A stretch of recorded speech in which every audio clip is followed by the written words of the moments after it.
the White House believes a strong close to 2017, capped by the passage of a $1.5 trillion tax bill, has put President Trump in a positive position as he enters his second year in office. The sweeping tax package helped erase the sting of the GOP's failure to repeal Obamacare, and let Trump and his congressional allies put their very public differences aside in a year-end celebration at the White House.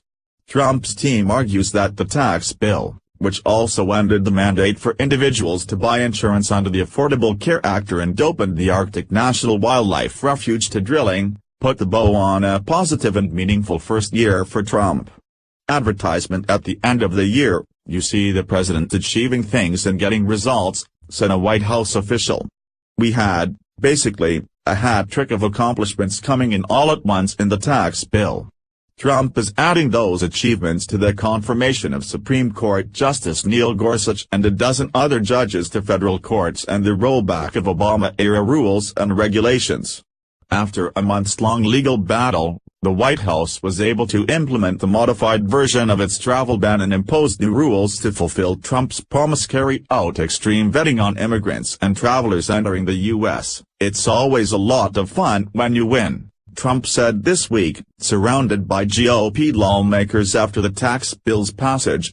During his run for the White House in 2016, Trump promised Americans they would get so sick and tired of winning during his presidency. But the streak could be difficult to keep up in the new year, which Trump enters with approval ratings hovering in the low 30s. Government funding will run out on January 19 under a spending deal that also pushed thorny debates over immigration, Obamacare and children's health insurance into early 2018. That could complicate the White House's desire to get off to a running start on their priorities for next year, infrastructure and welfare reform. Trump will need Democratic votes to pass almost all of those items, which could be even harder to come by with the midterm elections looming next November. All of the fighting throughout the year has left Trump bruised, while putting the House and Senate majorities into play for Democrats. The Democrats need to pick up 24 seats to win the House and just 2 to take control of the Senate, following Sen.elect Doug Jones' victory in Deep Red Alabama's special election. While Jones defeated a decidedly flawed candidate and Republican Roy Moore, the results suggested Democratic voters are willing to come out in the midterm elections. Trump's advisers are confident the president's political standing will improve once Americans see higher paychecks as a result of the tax overhaul. As the economy gets better and as the president has more months in office, he can take direct credit for it, and I think he is going to get direct credit, the official said. But some Republicans do not share that view and are warning the White House that Trump's political problems will not fix themselves. Their concern is heightened by internal divisions over the White House's political strategy heading into the 2018 elections. Deputy White House Chief of Staff Rick Dearborn, who oversaw the political operation, is leaving the administration next year. His exit comes as the White House is girding itself for a string of departures around the one-year mark of Trump's presidency, which is expected to leave key absences across the West Wing. News of Dearborn's departure comes on the heels of reports of a heated dispute between White House political director Bill Stepien and Corey Lewandowski, Trump's former campaign manager, over the direction of the president's operation, which also includes the Republican National Committee and outside groups.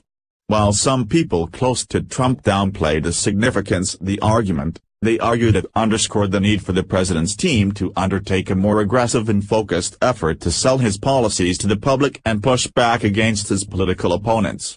As long as their primary focus every day is about the economy, it will give them the power to do whatever they want to do, said former Trump campaign advisor Barry Bennett.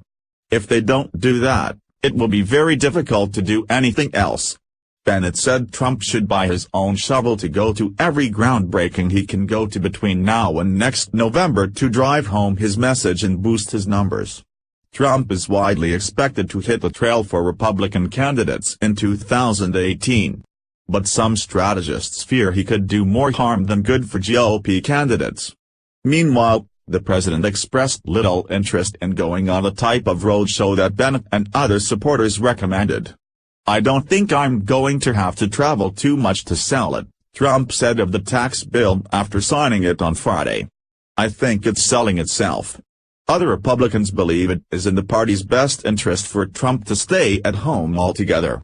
The president's freewheeling, raucous political rallies are beloved by his supporters, but his tendency to stray off message have resulted in self-inflicted wounds. "The best thing this administration can do is stay out of its own way," said GOP strategist Doug Heye. "Every week, their accomplishments, like a positive jobs report, gets overshadowed by the latest self-created outrage du jour." That dynamic was on display Saturday, when Trump launched a Twitter attack on FBI Director Andrew McCabe for his handling of the Hillary Clinton email investigation. Diversions like that is why White House staff did not want to hold a traditional, end-of-year press conference before the president left for Florida to spend the holidays, according to one official.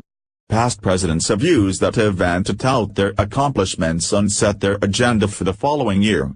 "You have to wonder how differently this presidency would be judged if someone deleted President Trump's Twitter account on his first day in office," said Ryan Williams, a former advisor to 2012 GOP presidential nominee Mitt Romney.